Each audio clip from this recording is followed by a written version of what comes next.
For the first time in history, a Federal Reserve governor has been fired. Lisa Cook, she's screaming that the president can't touch her. We have legal experts and people on X who can't read, apparently, wringing their hands, saying Trump overstepped and has no right or legal power to do what was just done. Well, newsflash, the Federal Reserve Act itself says otherwise. That's right, the president can remove them for cause, and Trump just did. So what does this mean? Are we witnessing the beginning of the end of the Fed? Is this the napalm that sends Bitcoin to 200 trillion? Does this open the door for the SBR to replace the central bank entirely? Well, you're about to find out and strap in, because it's in the Fed day.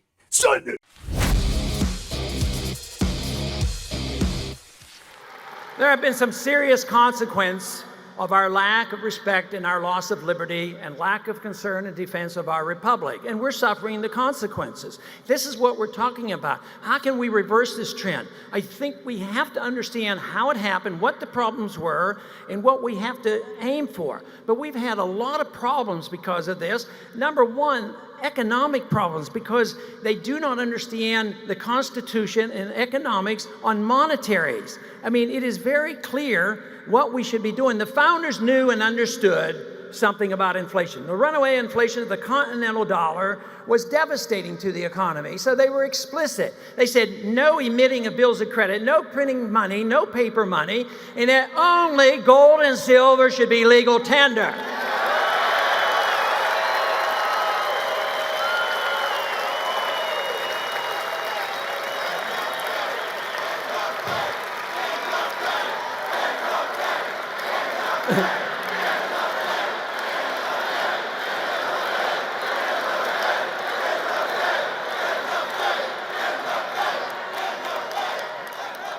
Not yet. Didn't give you the signal yet. Now it comes. There is no authority in the Constitution authorizing a central bank, which means there should be no Federal Reserve System. No!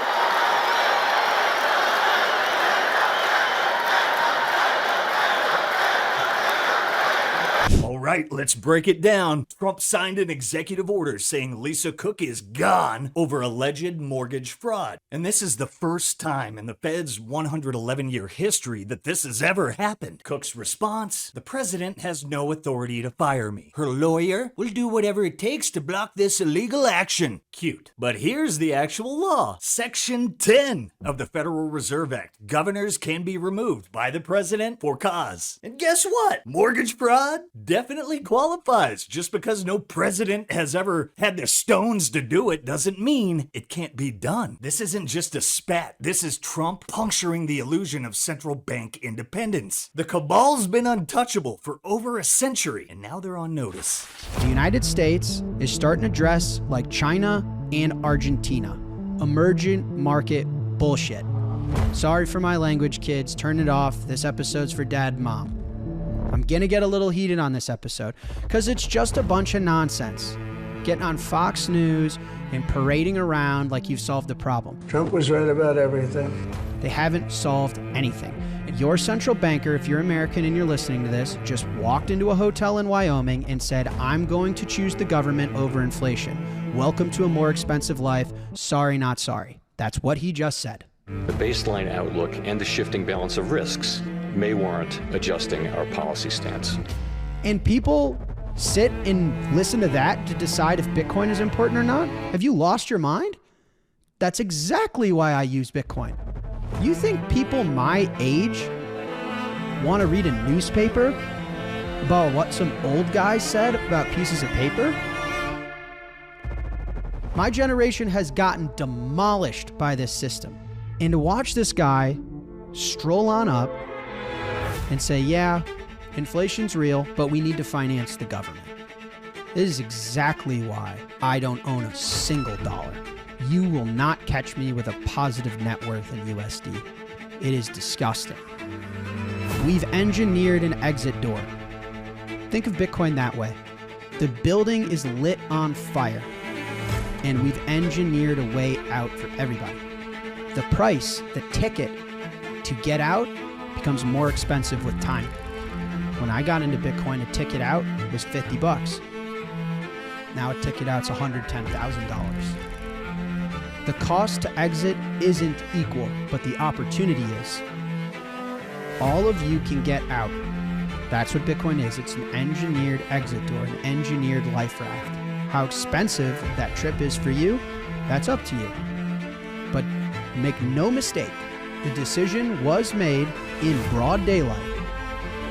The government will be financed at the expense of the people. Exactly, Jack. The dollar is looking like Venezuelan bolivars with extra steps. The exit ramp is Bitcoin. So why does Trump even care? Well, it's not really about mortgage paperwork. It's about interest rates. There are 7 Fed governors. Trump's already got 3 of them. And if Cook is replaced, boom! And what does Trump want? Massive rate cuts, 300 basis points. And that's 3 times the largest emergency cut in U.S. history back in March 2020. He doesn't even need to remove Powell anymore. He's hijacked the Fed from within. Markets are rattled, stocks slipped, bonds spiked, and global investors are whispering, is the Fed even independent anymore? Spoiler alert, it never was. What is the view of war by the banks? Like, what do the banks think of it? You've described the banks as the single greatest control mechanism of human behavior in a society, I think. Particularly the central banks, because they have the bigger the bank, the more the power, but their power extends beyond just Yes. like their relationships with other banks.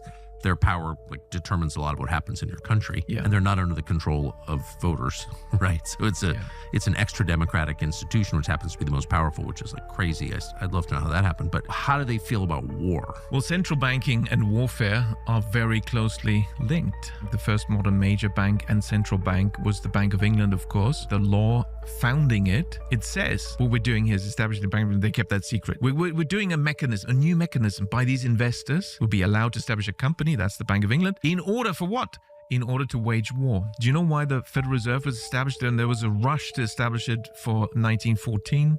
The year the First World War started. Exactly. Destroyed Europe. Now, Forbes tried to spin this saying Trump's firing Fed governors threatens the credibility of his strategic Bitcoin reserve. No, wrong, fake news. This doesn't hurt the SBR. It proves why we need it, you morons. Because Trump will get his big print one way or another, and the fastest horse in that race is Bitcoin. The strategic Bitcoin reserve isn't in jeopardy. It's gunning to replace the Fed entirely. Like the strategic Bitcoin reserve has been signed into law through executive order.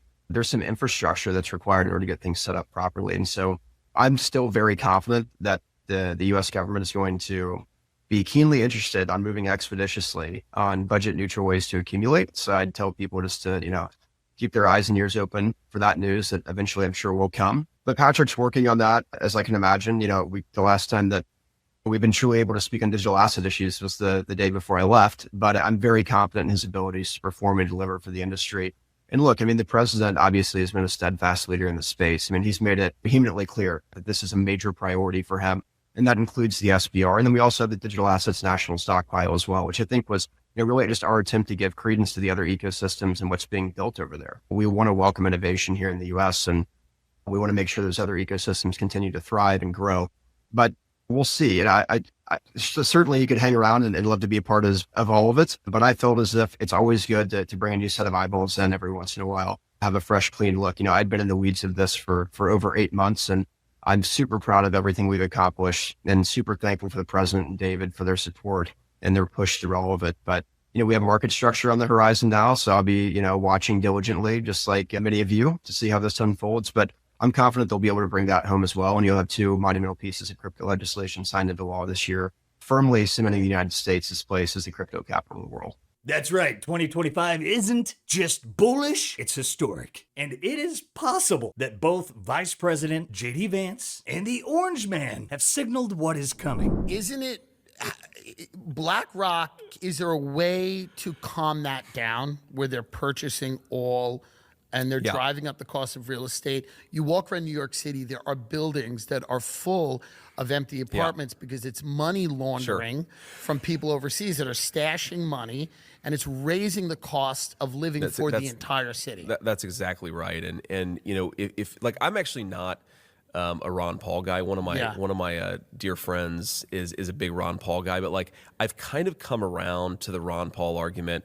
I don't fully agree with it, but the criticism of the Federal Reserve that makes the most sense to me is that it gives massive corporations a lower cost of money than the average American, right? So part of the reason BlackRock has been able to buy all these homes is you ask, well, what is BlackRock borrowing at? Right? What rate are they borrowing at? Because the average American right now, I think the average mortgage interest rate is somewhere around 7% right now. Okay, BlackRock's borrowing at like 1.5, 2.5%, right? So if they're paying a much lower cost for debt than the average American, then they have a huge advantage. They buy up all the homes, they jack up all the costs. And again, going back to the Jeffersonian idea of Americans as owners and as citizens in their own country, well, what happens when BlackRock owns your home and they say you're not allowed to own a firearm because we own this home, you don't own this home? Okay, there goes the Second Amendment. What if they say, well, for all residents in our places, we don't want you to put up yard signs for certain political candidates? Well, there goes the First Amendment. Yeah. There's a connection, there's a very deep connection between the idea of American citizenship, the full idea, and the liberties that actually make American society such a cool place to live. And if we turn everybody into renters, we're going to destroy that. I mean, I think that, like... Here's where you're wrong, though. People really like these shows where people buy $20 million homes, like Selling Sunset. Most... Isn't that as good as owning a home? Because there's 30 shows about people buying mansions, and people get to watch them. So you don't have to cut grass. You can watch somebody else buy a house. But that is what's happening, by the way. Yeah. You can live in a pod and eat your roasted crickets, but watch other people living the American dream. Bingo! This is what Trump and his allies have kind of been hinting at. Ending the Fed, abolish the IRS, replace income tax with tariffs. I don't know, kind of like America used to do before 1913, before the bankers hijacked the system. Did you just float out the idea of getting rid of income taxes and replacing it with tariffs? Well, okay. Were you serious about that? Yeah, sure. But why not? Because our country was the richest relatively in the 1880s and 1890s. A president who was assassinated named McKinley. He was the tariff king. He spoke beautifully of tariffs. His language was really beautiful. We will not allow the enemy to come in and take our jobs and take our factories and take our workers and take our families unless they pay a big price, and the big price is tariffs. And he'd speak like that, but he was right. And then around in the early 1900s, they switched over stupidly to, frankly, an income tax. And you know why? Because countries were putting a lot of pressure on America. We don't want to pay tariffs. Please don't. Believe me, they control our politicians. You see the picture? It's Ron Paul's revolution, dressed in orange face. Not saying Trump is Ron Paul. Whoa! Do not misquote me. But it's absolutely insane, and what's crazier are people are afraid of living in a world where vampires are sucking their life force out of them. And also 200 trillion flooding into Bitcoin. We're about to bring it home, but before we do, look at our likes! 3 or 4 times, maybe. I gotta pump those numbers up. Those are rookie numbers in this racket. Hey, don't forget to like, subscribe, and give us a pamp while we take a moment to recognize our sponsors powering this show over at the Bitcoin Way. Head over to thebitcoinway.com to learn how to self-custody your Bitcoin like a sovereign individual. They'll walk you through multi-sig, privacy, how to run a node, which is critical, and even how to move your coins off of those clown platforms and into self-custody. That is the revolution. Secure your generational wealth today. Schedule a free 30-minute consultation using that link in the show notes. And once you've secured your Bitcoin, here's how to make it work for you without selling a single sat. I don't know if you know this, but boom! You're holding pristine collateral, and that's where Ledn comes in. Ledn has funded over $10 billion in Bitcoin-backed loans since 2018. No monthly payments, no penalties, just flexibility. You control your loan, you control your Bitcoin. Collateral is never lent out to generate interest. And every 6 months, proof of reserves. Need cash but don't want to sell your precious corn? Ledn has your back. Check out Ledn, Bitcoin-backed loans done right. Go to learn.ledn.io/simply and get 25 basis points off your first loan. All right, now let's give flowers where they're due. Ron Paul is 90 years old, and he's still chanting in the Fed. He's one of the forefathers of this entire movement. You really could, in a way, say Bitcoin is simply the continuation of the Ron Paul revolution. It's no coincidence that the century of total war coincided with the century of central banking. Oh, and yeah, at 90, he's still fighting to end the Fed. We stand for sound money. You can't have sound money unless you investigate, understand, and realize the power that is wielded by a system of government where you have fiat money. Well, can't you audit them and find out what's going on and participate in it? Oh, sure. It's when they talk about independence, no, we can't let anybody audit and know about what's going on because the Fed wants independence. There's one word that you can use. Anybody ever tells you that, well, don't you think they ought to be independent? The word they use for independent is secrecy. That's what they want. But I was always, and some people, I've had a criticism, why don't you just talk only about ending the Fed, none of this audit stuff? I said, yeah, but the audit's a step. And if we ever got a true audit, what would the people in this country do? They would end the Fed if they knew what was going on. Oh, look at this. Apparently, Nicole Shanahan says ending the Fed looks scary. Well, Ron Paul smacks her down. It's legalized counterfeiting. Roll it. It looks really scary, I won't lie, what ending the Fed looks like. And I'm wondering if you can help point me to a few resources that would give me the confidence to end the Fed. This argument has been going on since the country started because Hamilton wanted it and Jefferson did not want it. I tell people, what if I was given the printing press of the government? I could create the exact thing that is out in circulation, and that is the reason government gets out of control. That you can't have these wars without the Fed.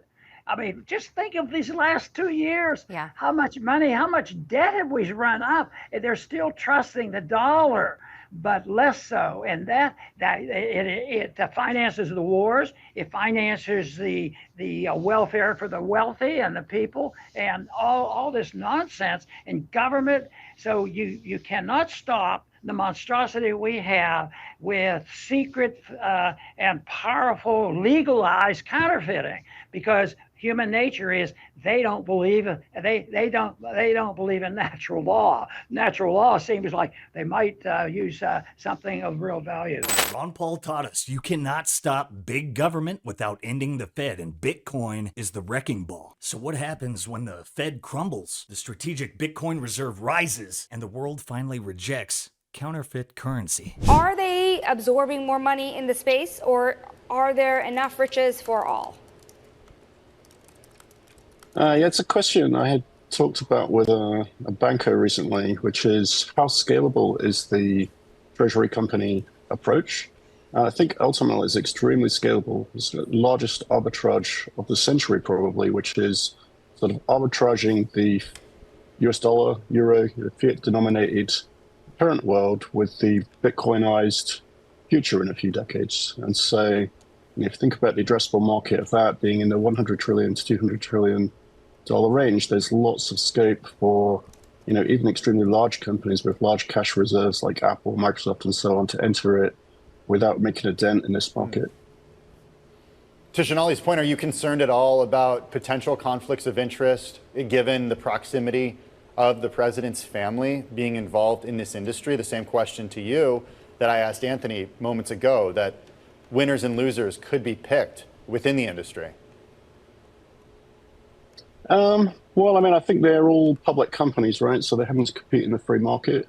So, ultimately there's quite a lot of competition and some very fast-paced companies in the sector.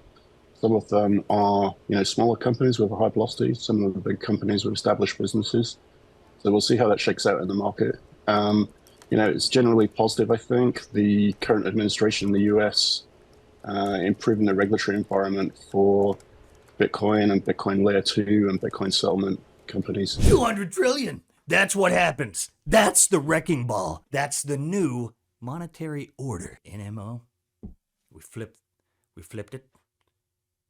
Now, here's the question for you. Do you think Trump is actually serious about ending the Fed, or is something else at play entirely? Drop your thoughts in comments below, and don't miss Mining Disrupt 2025, the biggest Bitcoin mining expo on Earth, November 11th through the 13th in Dallas, Texas. Meet the legends building the hash power revolution, sovereign mining, AI, and Bitcoin integration. This is where the next wave of Bitcoin history is being written. So grab your tickets today and use promo code SimplyBitcoin for 20% off, and we'll see you at the news desk. Hey, hope you guys enjoyed this one. Don't forget to like, subscribe, and give us a pam by sharing the Sound Money Gospel. Set those notifications for the best in Bitcoin news delivered to you daily. Oh, and yeah, we might have a new show coming your way, so stay tuned. Love you guys. Catch you next time.